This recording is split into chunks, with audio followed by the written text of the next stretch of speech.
Right now. Right now. Right now. Right now. Right now. Right now. Right now. Right now. Right. Right now. Right now. Right now. Right now. Right now. Right now. Right now. Right now. Right now. Right now. Right now. Right now. Right now. Right now. Right now. Right now. Right now. Because it's time to right now.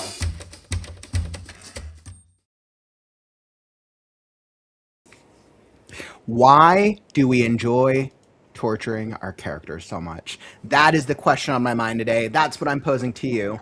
What crazy scenarios are we putting our characters in, and why do we put them through so much? Welcome to our weekly writers group, meeting 89, where we're joined by other writers in the community, whether you're hanging out in the chat or if you want to come hop on the stream. This is our group where we try to motivate each other to write. And what I've learned after 89 meetings, if I'm ever not feeling like writing, just by getting into the vibe, just by talking about writing things, it motivates me to want to push and make some progress. So make sure to stick around. We'll be getting in a couple sprints and trying to make some progress on our stories. And by the way, if you're new here, welcome. My name is Kaufman. I'm on a mission to help you with the writing process.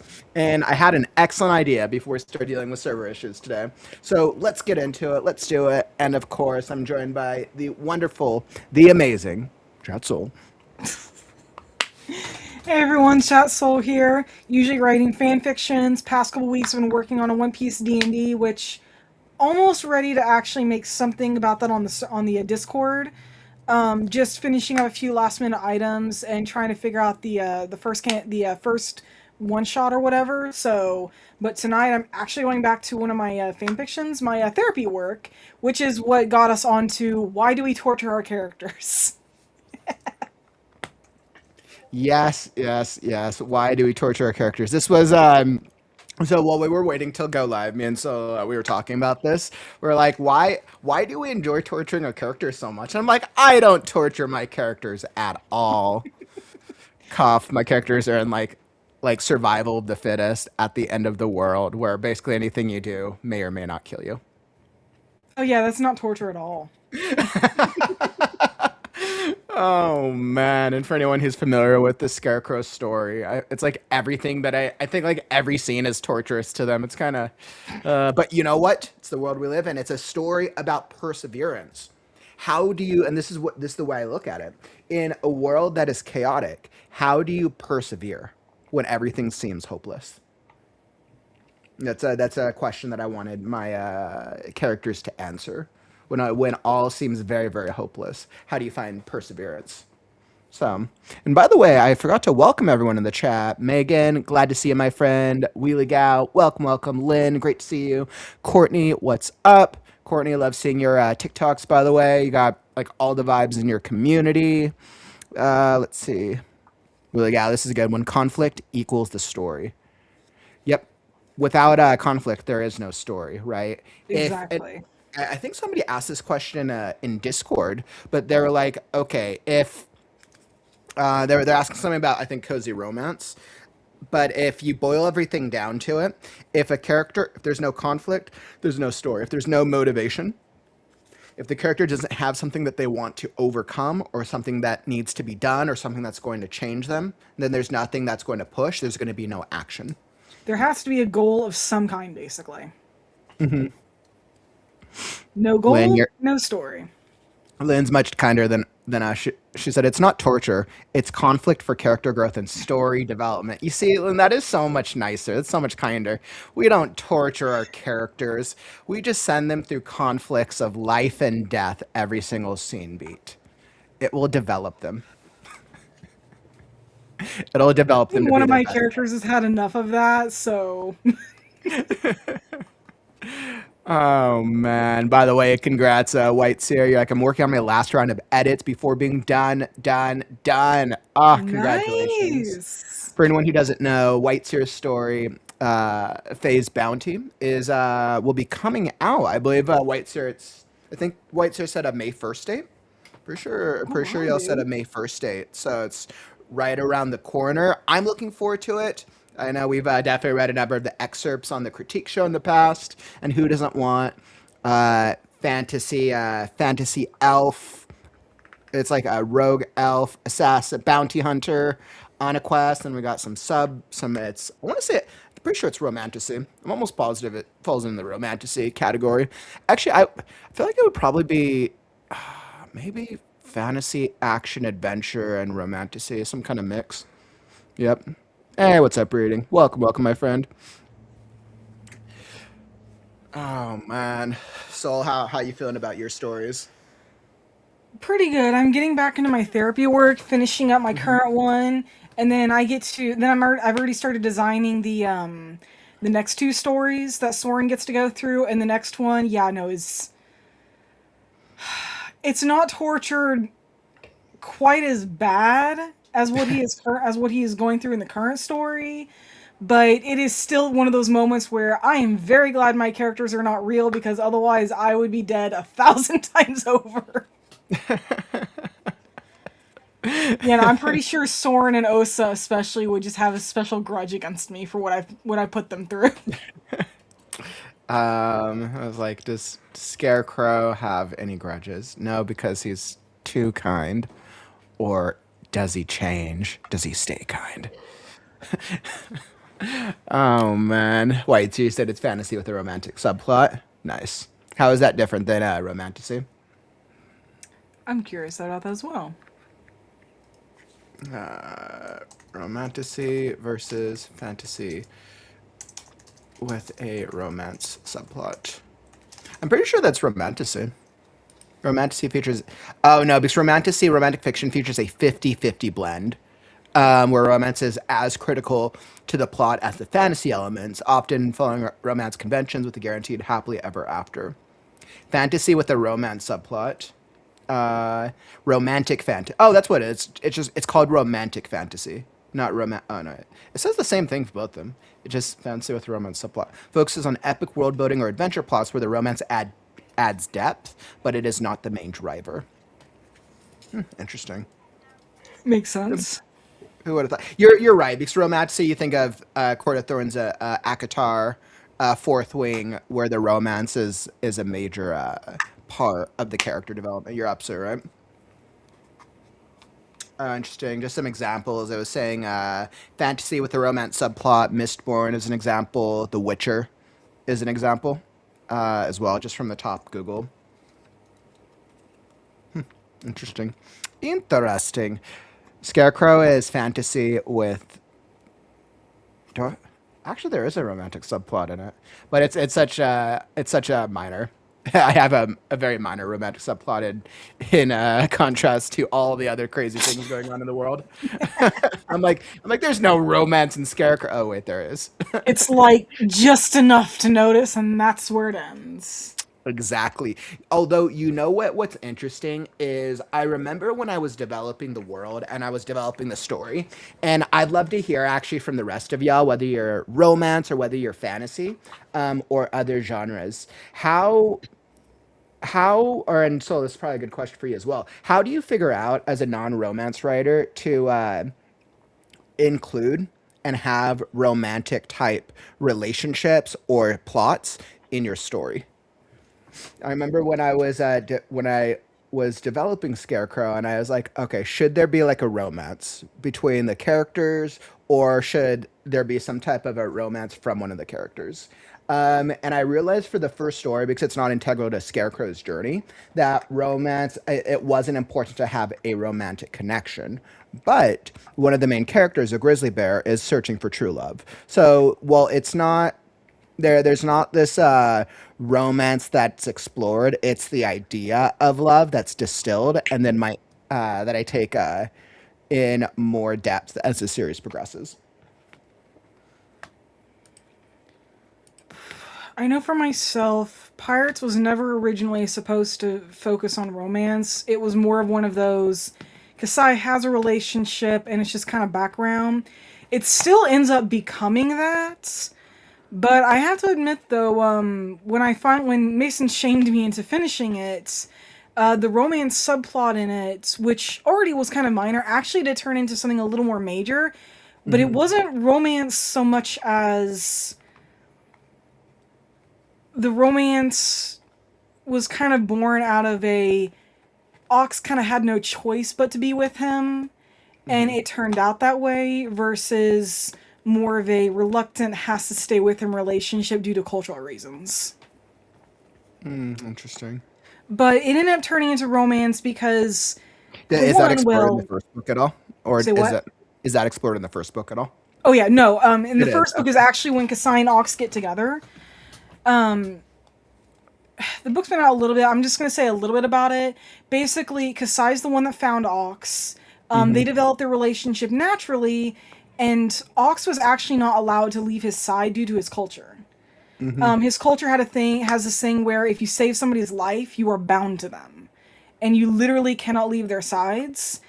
But Ox ended up falling in love with him. Kasai fell in love back not too terribly long after, and it just made everything a little more bearable.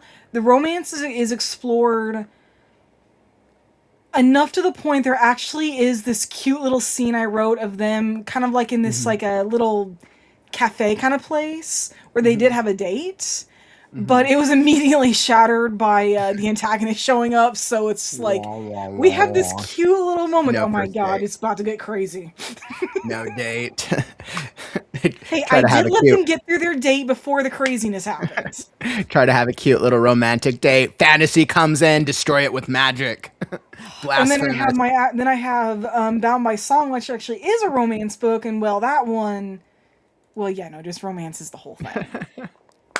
Although, you know what's interesting, Soul? I like when I was doing character development, the only romance that is portrayed in the book, and it's very, very minimal, but I try to make it subtextually obvious without pushing it in front of the reader, is a LGBT relationship, actually, two female characters.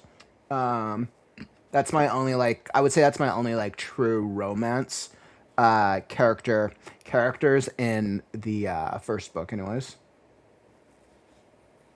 Yeah. Trying to think. A lot of my fan fictions do have romance subplots to them. Age of Ash actually does have some romance in it, but it's more in the animalistic way where Echo Fire does end up with a mate much later on in the book. But it's one of those almost you blink and you miss it. You'll actually notice later on that she starts getting really friendly with one of the other Pyroraptors, and they do develop a sort of relationship, but it's touched upon just enough to notice, but then it doesn't go any further in terms of actually delving into it. And that's more because her story is more about survival, so. That makes sense. Sounds like it's pretty fun, though. Yeah, honestly, the only issue I have with that point is just there's so many characters at that moment. And you've read an excerpt of Echo Fire's story. Now imagine Echo Fire's name and having 6 other names just like that alongside hers. It's a lot of characters at once. It's entire packs. So Yeah, I could totally see that.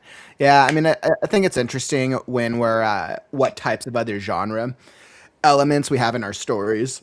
So when I was doing the research for Scarecrow, and I'll pose this question to y'all, whether you're here on the live stream or the replay, welcome. The question I pose is, we're each writing in our main genre, of course, right? My genre is fantasy.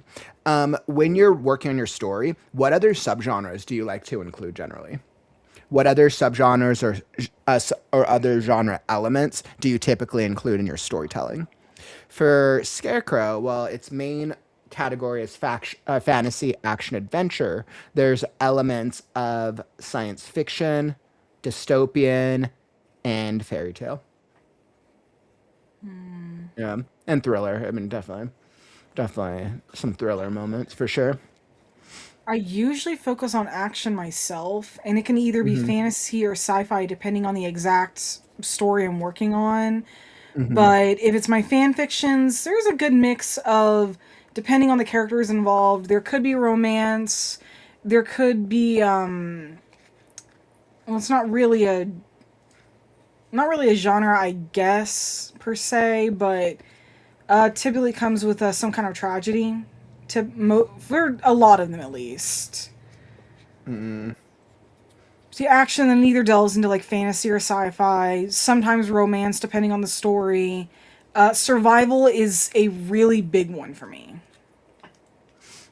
A I lot of think my survival. characters Yep. usually go through some sort of survival at some point in the story, enough that I can actually say I delve into that genre a little bit. Yeah, which and I mean I think with survival, I think that does tend to be a popular one for fantasy, generally because usually hero goes on an adventure of some type. But I know yours is what sci-fi. I typically focus on sci-fi more often than fantasy. But my usual sci-fi, however, isn't like the whole cyberpunk, steampunk kind of thing. It usually is just more of a more technology. Yeah, I mean it's interesting. I definitely always lean towards fantasy because of magic systems specifically. I love sci-fi and I love the technological side of it. But I think the magic systems is one of my favorite things to develop and work on. But I know in my storytelling in general, I do use heavy science fiction elements. And especially as the world of Scarecrow progresses, there's definitely science fiction themes that are challenged up against the major fantasy ones. What's up, Mo Maggie?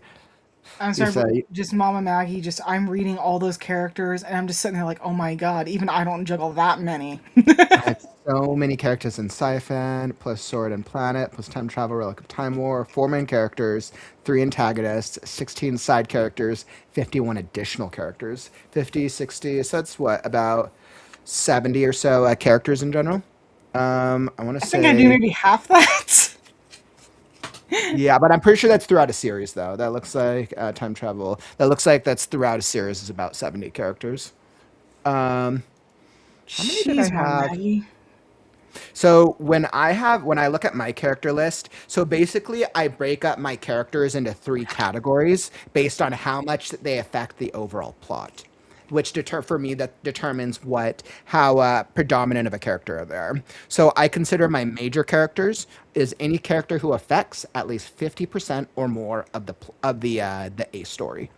I have six major characters, and then my supporting characters, I want to say, are those that affect at least 20 to 25% of the plot or more. I have six supporting characters. And then my minor character is basically everyone else. It's basically anyone that affects at least 5% or more of the plot. And that looks like 6, 9, 12, 13. Looks like 13. Yeah, so it's 13. Let's see, 13, 15, 18, 24. So I have about 24 named characters in my book who get some type of character development to varying degrees. Now, of course, there's a lot of like nameless characters, especially throughout the book and in the middle, but generally I think do character development with about 24 with the focus on 2, 3, 4, 5, 6. With the major focus on the six major ones. Yeah, and Mama Maggie said hers appear in more than 3 books of the 18-book series, right? It's a long series, It's Mama still a Maggie. lot, By the though. way, that's amazing. That's amazing, by the way, Mama Maggie. That is absolutely incredible. Let's have character profiles, backstories, and death scenes for all of them. Oh man, all 70 characters have death scenes.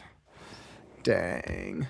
All right. And especially for like a series called Relic of the Time Wars, like that sounds like a crazy series. That sounds like a crazy series. Let's see. Lynn said, in general, to know a character to major character status, they need roughly 100 pages of time. Oh, interesting.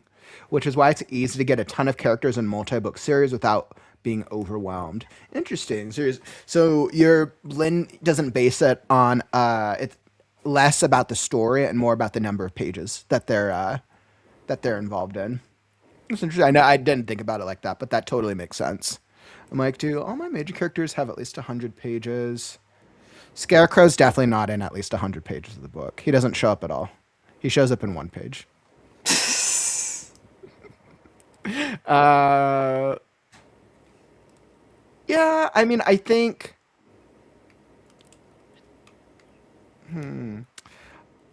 I think all six of my major characters show up in at least 100 pages. One of them, one of them is a little debatable, and then the antagonist definitely doesn't show up in 100 pages. But I think the way it's handled, their presence and their foreshadowing, um, is very obvious. Yeah. Yeah, actually, Lynn, I'm not sure. I'm not sure if 100. Actually, I think I might contest that 100-page theory simply because antagonists aren't always in 100 pages. But I would consider your antagonist a main character. So I think that's the only thing where I'd be like, interesting, because usually, I mean, not always, and of course, this is assuming the antagonist is a single entity, a single person or individual. But in a lot of stories, the antagonist doesn't really get show up predominantly until closer to the climax and the end of the book in general. But that's a rough number. Yeah, okay, that makes sense. Wheelie Gal, you said, can we ever talk on the mic, Kaufman? Um, Good question. Like, Wheelie, it's like, are you saying like, can we ever talk on the mic? Like, are you saying that you want to like hop on stream with us? Willie, you absolutely can. So once again, for anyone hopping in, welcome to our weekly writers group. This is an open invite to any writer in the community. So any writer who wants to join us, who wants to hop on stream and just come chat writing, because this is like our virtual writers group, you're more than welcome to. What we're gonna do is we're gonna hop into a writing sprint. But if I know you're on Discord. Shoot me a message on Discord, and I'll go drop the invite link over on the Discord if you want to come hop up with us today or in future sessions. Basically, the way it works out is if anybody ever expressed interest in wanting to join us, all they have to do is let me know.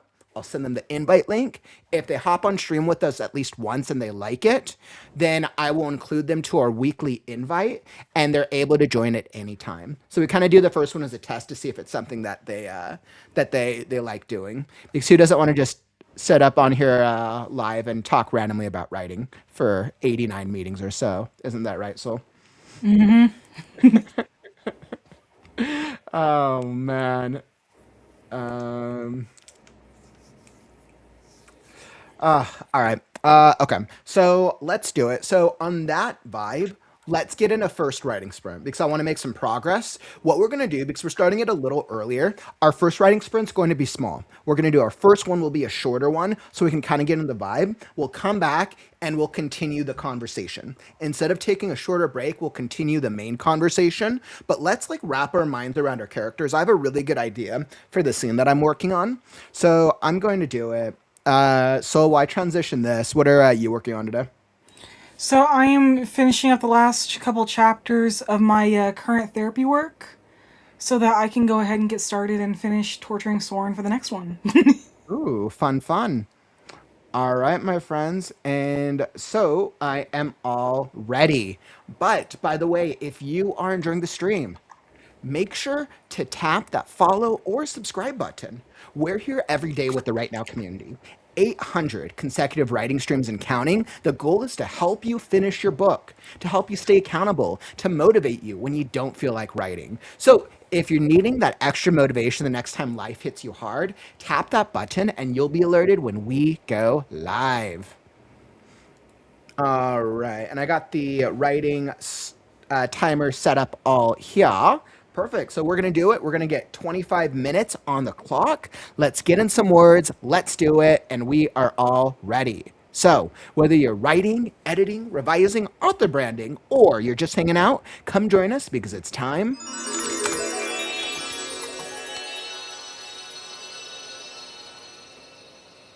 to write now.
All right. How did that writing sprint treat you? Were you able to make some progress that time? Hopefully, you got in a couple words, a couple ideas, a couple strategies, a couple pushes, whatever it was. I feel like that was actually a pretty good writing sprint for me. I'm glad I came up with a really good idea this morning for this part of this chapter that I'm working on. It's a flashback memory. Um, but it's very integral to my one of my main characters. So yeah, I was like, I wasn't the last version of the this story beat. It was kind of like all right. I had the same beats, but I needed to revise what happened. Let's see. I was like, I don't know how many words I got though. Let's see. Looks like I did about 300. So I think I revised 300 and wrote 300. What about you, Sol? How'd that treat you? Pretty good. I actually got that chapter finished. It didn't turn Nice. out to be as long as I expected, but yeah, the music playing was perfect for it, to be honest. It was You like definitely one the of music? those you can feel something is about to happen even though nothing actually does, and you fear for the characters. You said that the music was perfect. Hmm. Yay! Yeah. So most of the music that we just played in that last sprint was part of one of the new playlists that I created recently. I was actually pretty happy at how it came out. Yeah, it was fun. I need to. I'm really trying to do a better job about continuing to keep creating new music, so it stays fresh. So we don't always not listening to the same thing. It's like on my to-do list to take all of the music that we've put together. It's all made through AI music. It's all made through Sono, and create an actual like YouTube video playlist out of it. It's like been on my to-do list, so anyone can listen to it whenever they want. But, on the to-do list. I am liking those new ones that came out though. I feel like they were pretty epic. It gives that kind of like dark fantasy action vibe. Oh, Uh, definitely. let's see, how'd everyone else do? Megan, nice 444 words. That's what's up. Love it. Let's see, Vom. What do we got? By the way, Vom, I saw you hop in. Welcome, welcome. Nice, Willie Gal. You got 260 words in.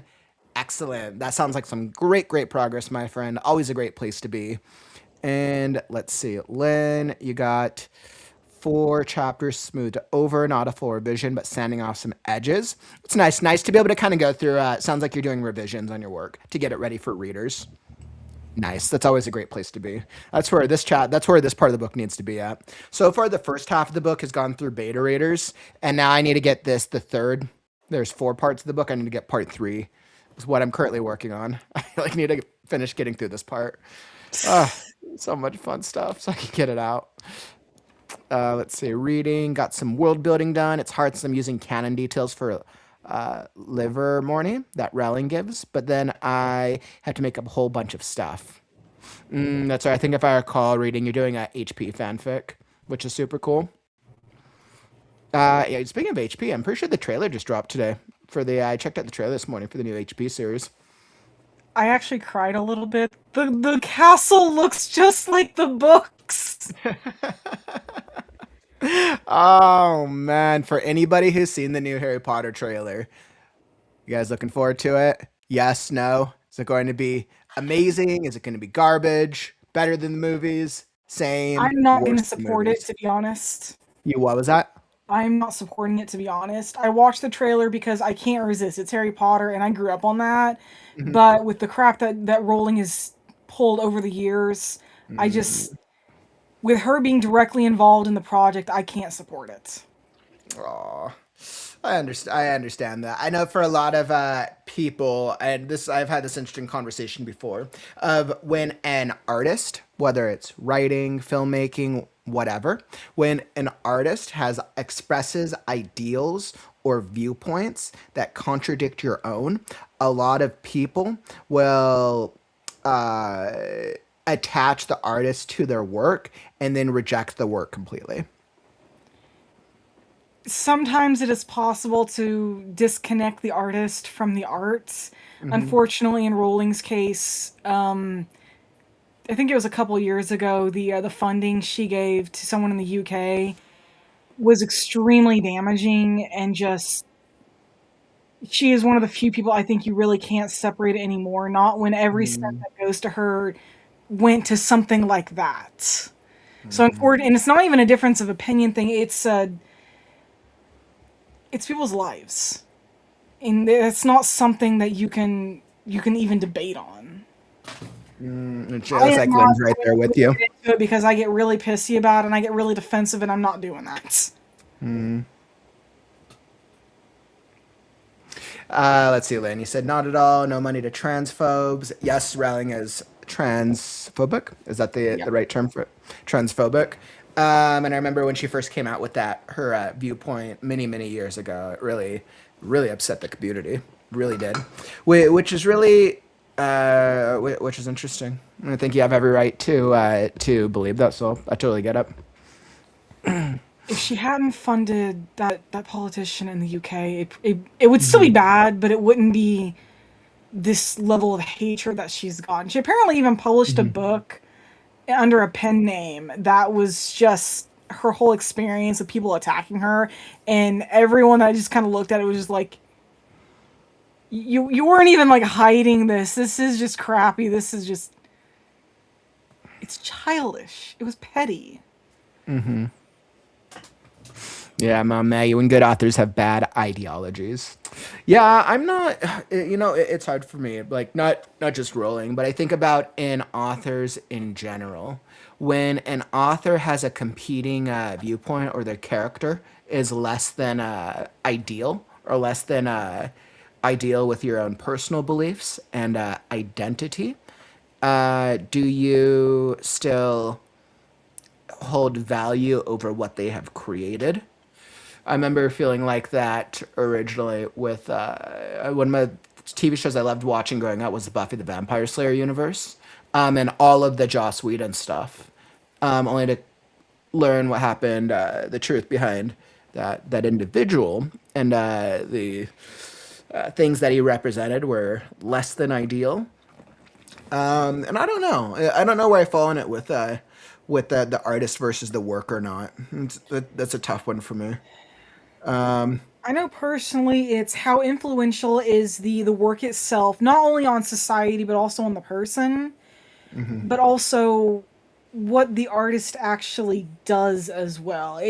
I mean, it's one thing if the art itself is influential. I mean, we've all seen how influential art of various kinds can be to the world. I mean, so many things have come out over the years that have impacted so freaking much. It's insane. But then the artist, sometimes it's okay, they're a crappy person, but I really like their work. And then sometimes it's they're they're not even decent. And it's just, I think, at least for me personally, it falls more along the lines of how far over the line of morality do they go? Yes. Because, well, Mama Maggie said it best, being a decent human is free, and well, if you go as far from that as you can, the artist can no longer be separated from the work because of what they do. Yes. Yeah, I completely agree. One of my biggest mottos in life is if you can choose to be anything, choose to be kind. Um, and that's it's fascinating. I don't know where I fall though on the debate because like not just J.K. Rowling, but just in general with art versus the artist. Because I think I'm very much like divided. Because on one hand, once an artist puts their work out in the world, it becomes the audience or the readers, and it's less about the artist. I'm like, okay, I think I can usually compartmentalize and separate those two things at the same time if the artist is continues to make money on the thing and then you're spending money, you're supporting that artist through revenue. So I'm not sure. But then I also challenge that. I'm like, okay, well, the art itself can transform people and can change people for the better. So regardless of the artist's views, the work itself is transformational, right? So then when I think about something like Harry Potter, J.K. Rowling, bad beliefs, I agree. But the transformational aspect that Harry Potter has had as a fandom and as a franchise for the world, I think is incredible. Yeah, the So Harry that's Potter why fandom is it's just, crazy. it's one of those, it is so But I also agree. difficult to find the Don't give your line. money to people you don't like. Like I agree with that also. So it's weird. Harry Potter is just, it is so weird because it is so influential. It really does fall into that difficult category of how the hell do I respond to this? Because my God, it's changed the world 100 times over. But then look at the author, look at the creator, and it's just like, where is the line at with this now? I know. I know. And I think Lynn said it best. If you can separate, or she can separate the art and the artist doesn't financially benefit. So if, it sounds like that's the line for her. And so maybe it's a similar line for you if there's a financial benefit for the author.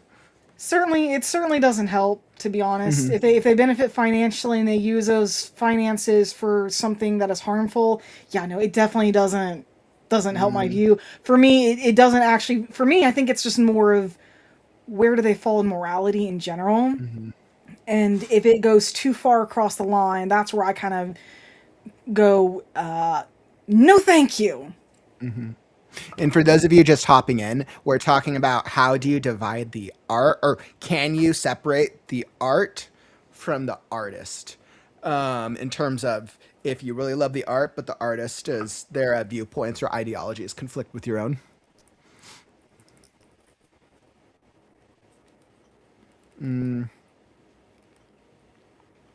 Yeah, it sounds like Mama Maggie. That line, but those who use their so it sounds like that line for you is those who use their wealth and influence to blast out harmful rhetoric and push toxic political agendas. I totally get that. Completely understand.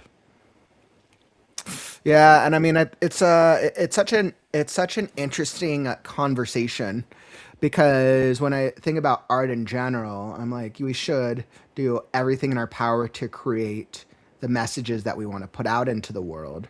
But if you're creating messages that are toxic, toxicity can be subjective sometimes. But it's also based on cultural norms and standards. Kindness should not be a perspective, but it is. It can be subjective. It's a tough one. It really is a tough one. I think motivating all the more reason to create something that is even stronger and even better. So if you're the type of person where like, you know what, J.K. Rowling, screw her fandom, then I leave it up to you, a writer in our community, to create the next Harry Potter. Create something that's going to do better.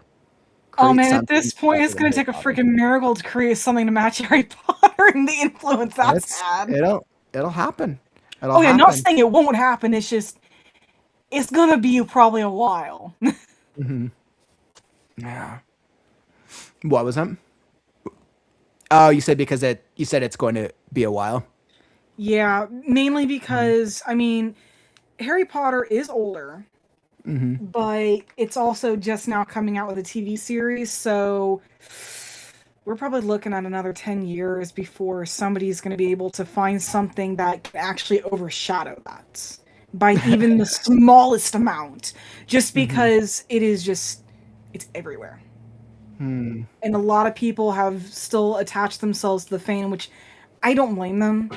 I think some of my worst years, Harry Potter got me through that, but it's just one of those things. Too much influence on too many people, so you gotta find something. You gotta shoot for something that can do that and more. But when that bar is so freaking high already, I don't know. It's gonna be difficult.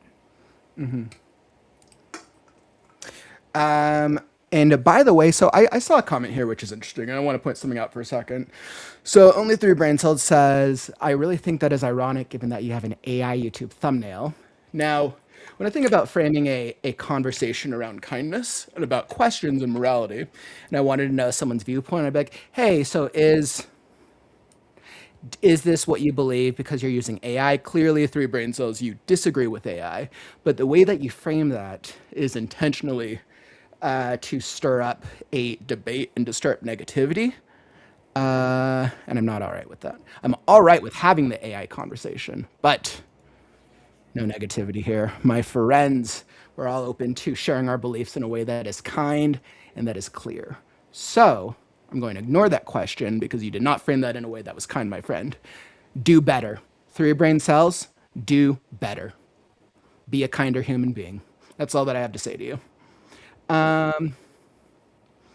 Hey, what's up, Cynthia? Welcome, welcome, my friend. And let's see, on 106. I think it's really interesting, though, being able to think about this artist versus their creation debate. It's just fascinating. It really is.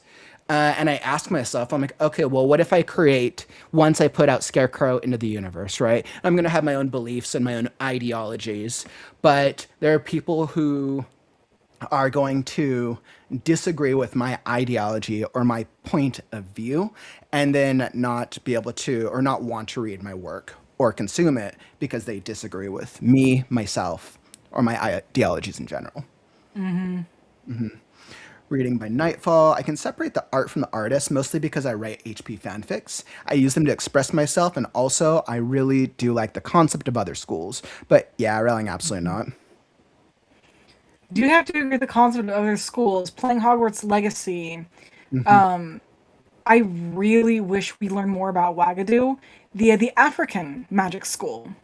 Apparently, they learn to use magic without wands there. Wait, what was that? You said wait, do what was that? So Hogwarts Legacy, which is the Harry Potter game that everyone just adore, the second one we're waiting for that to come out, and it's supposed to have a much darker storyline. Wagadu was actually mentioned because one of your character's friends, she actually came from there, and apparently at her school, Wagadu, which was somewhere in Africa, they actually learned how to use magic without using wands. She found it much more instinctual. I actually have no problem playing Hogwarts Legacy because Rowling was not involved. And, well, it also was a gift, so I didn't actually pay for it. And, well... I know, Legacy is a fun game. Not gonna say no to a free game. But yeah, I mean, I know wandless magic does exist in the HP universe, but it's like a much smaller variation of the magic system, I believe. It's considered extremely difficult. It seems like only very powerful wizards can do it if you go by the main Harry Potter series.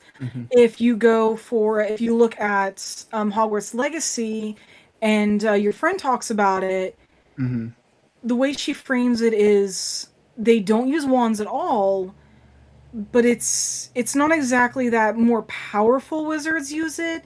It almost sounds like wizards who act more on instinct use it, which frames it entirely differently. And, well, I personally think it actually makes Dumbledore and Hermione actually seem a little more powerful than what they are.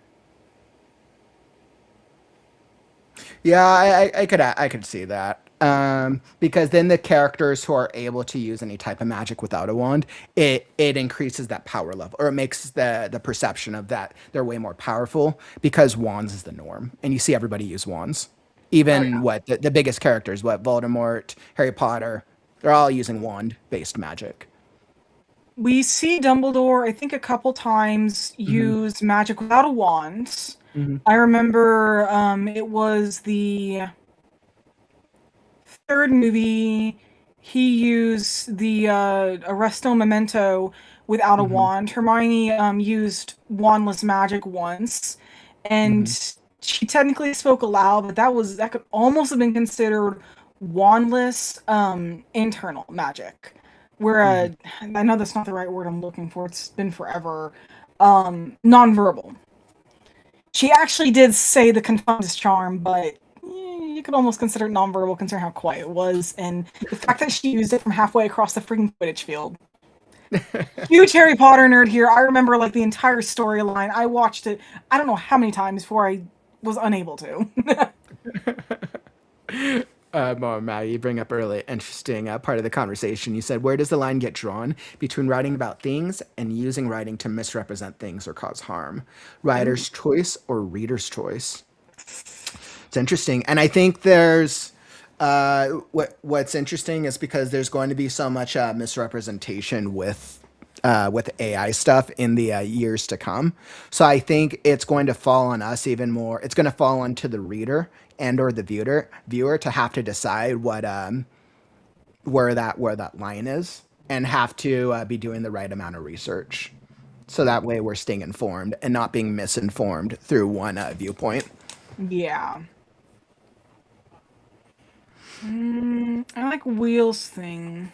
Give me a second Let's see. here. I don't know if there's any specific premise that could beat out Harry Potter in the end. I think it's going to depend on. I think part of the reason Harry Potter grew so big is look what it was about. You had children going up against powerful wizards. Granted, because one of them was more or less tricked into it, but you had children going up against authority, basically, and beating the bad guy. And how many stories are like that out there? We needed stories like that growing up. We still kind of need them now. Who knows if we're still going to need those kind of stories in 10 years? We probably will because, well, the world's going to change, but probably not that much. So I think it's just it's going to be tricky. You're going to have some story of basically, I'd say a reluctant hero type might be the only thing I can say that is going to be concrete and what can defeat Harry Potter, be more influential. But beyond that, in terms of storyline of beating authority, fighting against the world, whatever, I don't know. But I do believe it is going to be a more reluctant hero. Hero doesn't act the way you think they're going to. Outside of we see this in every third story versus what we need to see that's really in like every 10th story. Yeah, and I mean, I think it's really, I think it's interesting if you think about and look at Harry Potter as a franchise and when it came out, because we have to remember the 7 books of Harry Potter were really. Wait, when did the last book come out? Was that 10 years ago? 15? Oh my god. When did HP book 7 launch? That was Deathly Hallows Oh my 2007. god. I remember that's waiting in line to get my copy. Yeah, so about 15 years ago, which makes sense.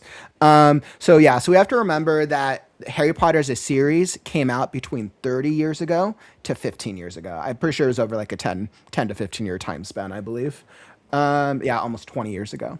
So we have to think about like at that time, why did Harry Potter as a series, why did it skyrocket and do so well? Because Harry Potter blew up very early on in the series. It did blow up and get a massive following. It was so new at the time and so different from all their books. Comparing it to Narnia, the kids were more active in changing the world versus just cosplaying characters in a fantasy realm. Do you Right? have to And agree maybe with that? that's it. It was you have to think about how come Harry Potter got so big. It was young adult, right? So once again, we have to recognize Harry Potter was young adult. It grew into where they're more adult dark adventures throughout the back end of the series, but at core, it's a young adult story. It tackles adult themes, and then we also have to think about like there's a lot of holes in the universe. There's a lot of holes in the magic and the world building, but readers don't care about that. It's not like a crazy complex magic system. We also Not have to think really, about the magic no. system. It's not complex. You just incant. You say a spell with a wand, and a thing happens. It's not difficult. Um, so it I was a think the simple. biggest factor might have simply been because it was kids that were fighting against, well, the monster of authority almost. The monster of authority, the Mhm, monster of villains. And mhm, there were obviously adults involved, but for the most part, it was just kids. How mhm, many series genuinely actually have just kids facing off against whatever the antagonist is? Most other series, the kids, they have an adult mentor, they have an adult sidekick, they have adults that are helping them along somehow. And in Harry Potter, not really. I mean, there were obviously adults that helped, mhm. but they were background help, not at the side help, which there's a huge difference in that. Yeah, maybe the Harry Potter was written and published at the right time to target the right generation It to was. blow up and appeal to the masses, right? Because even with the readership that gets to like mainstream success, it usually starts and it has to do very well with the one target readership, and then it expands. Same thing that Game of Thrones did. Game of Thrones did very well with the one fantasy fantasy readers, and then it expanded to the other markets and categories. You think newer series the closest to the HP popularity is Stranger Things? In terms of most recent, I mean, I would say after Harry Potter, the next because Chronicles of Narnia was slightly before Harry Potter, I believe, around the same time, if not slightly before. I'm pretty sure Percy Jackson was the next one that people can kind of argue like that was the next like kind of biggerish series that took precedence in terms of young adults going on some type of fantastical journey. Um, Stranger Things.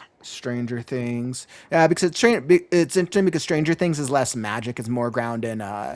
It's a little bit more ground in science fiction, a little bit more realism to start off. But it's like, it's interesting. The magic system is much different. But you're right. Stranger Things did blow up um, as a series, and once again, it's young adults going through some type of world or some type of crazy setting with characters. So maybe the readers and the viewers like that's the age range of those who are consuming the most books. I don't know. Oh, Guess not. I Narnia didn't was think Narnia was that 1950s. old. Oh yeah, I didn't know Narnia was that old. That's interesting. I knew it was a little older, but I figured it was like 70s or something. Yeah, wow, 1950. Yeah, I didn't realize it was that old. You're right. Interesting. But I mean, I guess it does make sense when you think about Narnia as a series. The concepts are match more that time period. So I'm not surprised by that at all. It was written right after World War II. Oh yeah, considering the start, that makes total sense. Percy Jackson was the mythology fantasy to HP.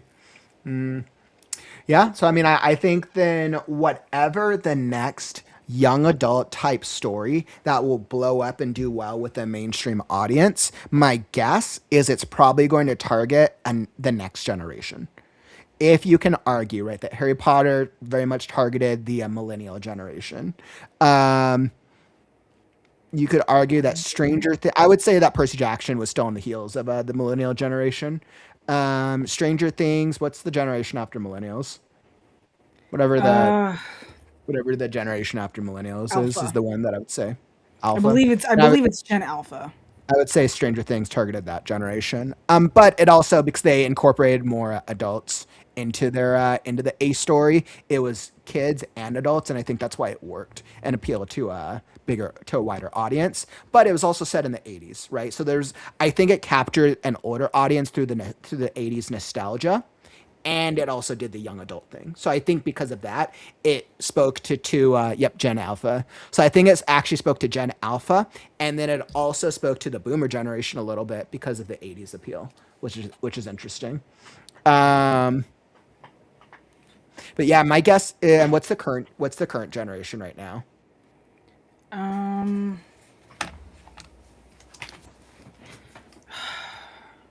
I think they're still called Gen Alpha. Are we still in Gen Alpha? Yeah, Generation we might Beta. be getting towards like the final years. Yeah, 2010 to present is Gen Alpha. Yeah, so we went from millennial Oh, generation, never mind. millennials to Gen Z. That's right, Gen Z, Gen Alpha, Gen Beta. Interesting. Um, Gen Beta. So I mean, Generation Beta is literally looks like started last year. So we won't even see Gen Beta for at least another 10 years, if any. So really, Gen Alpha would really be the generation I imagine, which will probably see some type of mainstream, some type of young adult story in some type of fantastical universe. Doesn't have to necessarily be fantasy, doesn't have to necessarily be science fiction, but my guess is we see some type of young adult story that will cater towards Gen Alpha. Probably within this decade would be my guess. That will probably blow up and hit mainstream appeal. And what's interesting is Stranger Things was a TV series, right? So it was predominantly through streaming. Yep. And I mean, for somebody who's wanting to write that, then I mean, you ask yourself, if I am the type of writer and I want to write a story that caters to a generation, how do I go about that? Or that caters to more than one generation? What types of characters? What types of themes? What types of story do I want to tell that would appeal to the widest amount of people, to a mainstream audience or mainstream readership? And you have to also be interested and want to tell that story, right? You can't just want to do a story just because you want it to be successful. You need to do a story because you enjoy the process, or you'll get burnt out. Oh yeah. But I think that's the strategy that I would use. And I mean, I'm absolutely all for it. If somebody wants to write like the next Harry Potter, like all for it, do it. If that's what you're trying to do, then you really have to understand who is the readership that you're trying to target.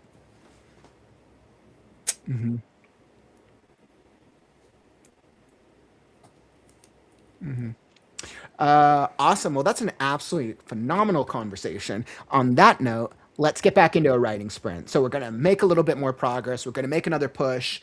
Let's go. We're going to do this next sprint just a little bit longer and see just what we can accomplish.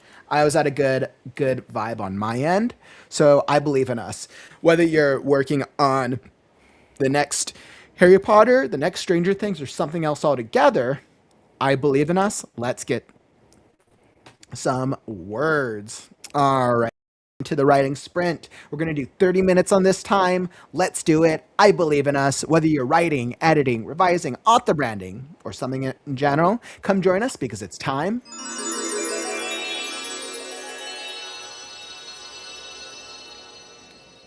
to write now.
All right. And that is a writing sprint. How did that treat you that time?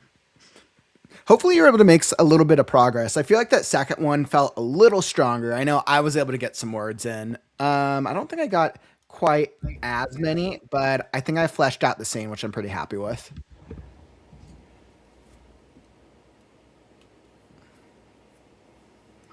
Yeah, I want to say I probably did like a couple hundred more words, give or take.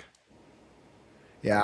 So yeah, I feel pretty good. I'm happy. I got the next midpoint, the midpoint of this scene beat. And I can write the climax of this scene, which is good.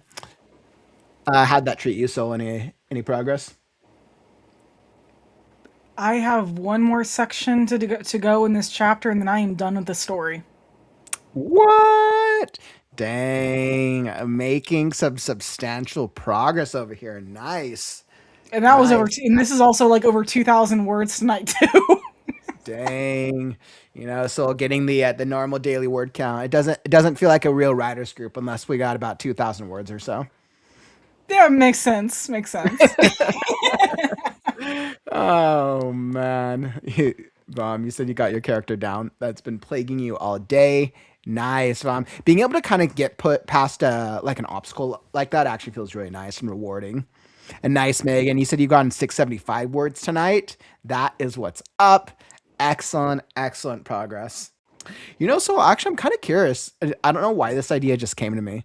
Do you think if we put out a challenge to the community, how many words do you think we could get in a single week? Like together, like collectively as a community? That would be really neat. I'd be curious to see Kind what of we could do. interesting. Huh. Maybe I'll try that next week once we go into April.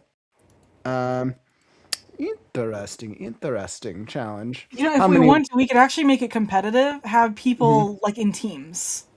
It's not a bad idea. I wonder if there's a way. I was like, because I don't want to do something that takes too much work to do. Um, and like, what does it incentivize? It incentivizes writing. Something to track word counts. Interesting. I know we do have a little writing sprint word count in the Discord. I'd have to kind of think about that. Is that something y'all would want, by the way? Would you guys want a way to just like incentivize word counts in the Discord? I feel like we'd have to do it through the I'd like Discord. to see the amount of people that could really, really get into that. Yeah, it could be something kind of fun. I took a break this week from the writing challenge. But I want to think because it's always like, what are easy things we can do to incentivize more writing? I was like, I don't need to do a whole another seasonal event right now. We have a bunch going on, and my focus has to stay on Scarecrow. But I'm like, what's something we could do that's easy for all of us to just like incentivize word counts? So decisions. Well, we'll think about it. I don't know why that crazy idea just came to me, but I feel like we were able to make some solid progress today. I feel pretty good about it. And we had definitely had some pretty substantial conversations today, as always. So I appreciate you joining me in this crazy journey. Writers Group. Oh, yeah, it's always fun. And thank you all so much for joining us, whether you've been here live or you're checking this out on the replay. We got you covered. We're here every single Wednesday, same time, same place. We'll be back next week, next Wednesday, 4 Pacific, 7 p.m. Eastern for our open invite writers group. We'll be back with our 90th meeting. So make sure to come back and join us. I'll be back some point tomorrow, to get the words in as I continue to push and hopefully finish this part of Scarecrow. And that is what we got for you today, my friends. Do you want to say Thank you. this? ADHD writers unite. I have ADHD, so I work best with a challenge of some sort. Excellent. Well, we absolutely appreciate you, my friends. Thank you so much for joining us. And that's all that we got for you. I'm Kaufman, Chat soul. and we'll catch you on the next stream. Take care, writers. Stories are forever. I'm Kaufman, and I'll catch you on the morrow. Stay creative, writers. It's time to write. Right now. Sorry. Right now, not right now, but right now. Read now, right now. Is that right? Words are